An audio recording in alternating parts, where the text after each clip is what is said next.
Everyone, তো firstly এটাই বলবো যে জানি অনেকদিন পরেই মিনি ভ্লগ নিয়ে আমি আবার ফিরে এসেছি।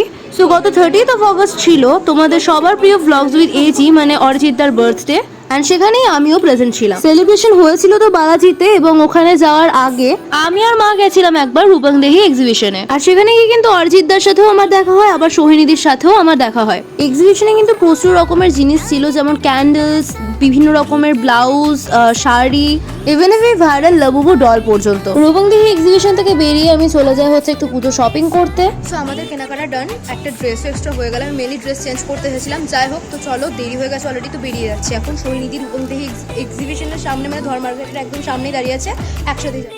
অনেকদিন পরে ব্লগ করছি। আমি প্রথমবার বালাজি বিরিয়ানিতে আসলাম, প্রথমবার, তাও আবার আমাদের ফেমাস ব্লগারের জন্য। একদম। চলো ভেতরে যাওয়া যাক নাকি? আসি, তোমরা এনজয় করো। হ্যাঁ, টাটা। আমার কেমন একটা অস্বস্তি লাগছে। দিদি তখন থেকে অস্বস্তি ফিল করছে, বেচারা শাড়ি পরে আছে বলে। হ্যাপি বার্থডে বার্থডে বয় আমাদের।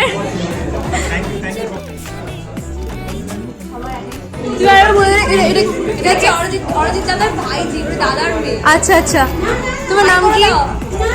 তোমার নাম কি বলো তো? আচ্ছা, খুব মিষ্টি। তুমি কিসে পড়ছো? টু। বিদ্যাসাগরে পড়ছে, আমরাও বিদ্যাসাগরে পড়েছি, এটা বেস্ট থিং। তো আজ হচ্ছে আমার জন্মদিন, আগে আমি ল্যাম্প করেছিলাম, সবাই এসছে, দেখি না সবাই, দেখি না ক্যামেরা একবার। আমার ভালোবাসার অনেক মানুষ এসছে, আরো আসছে সবাই।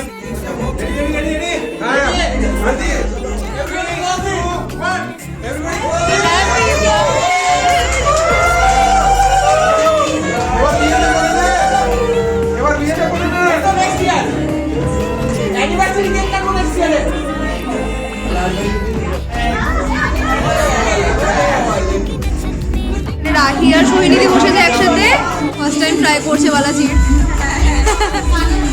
আমি বিরিয়ানি খেয়েছি, কিন্তু মানে অন্যান্য food items first time try. Rahi বলো কেমন লেগেছে? ভালো, ওর রিয়াকশন দেখে মনে হচ্ছে খুব ভালো লেগেছে। তুমি বলো। একদম সিরিয়াসলি পকোড়াটা ভীষণ সুন্দর, সত্যি। চিকেন চাপটা আছে, টেনশনটা একটু কমলো কারণ আমরা বিরিয়ানিটা একটু কমিয়ে দিয়েছি। কেমন লাগলো বলো? First time trying. আচ্ছা বলো। এর অবস্থা যাচ্ছে তাই হয়ে গেছে। দিদি না এই চিকেনটা খেতে পারছে, না এই চিকেনটা খেতে পারছে, তার উপর আমার মিষ্টি, তার উপর আমার মিষ্টি।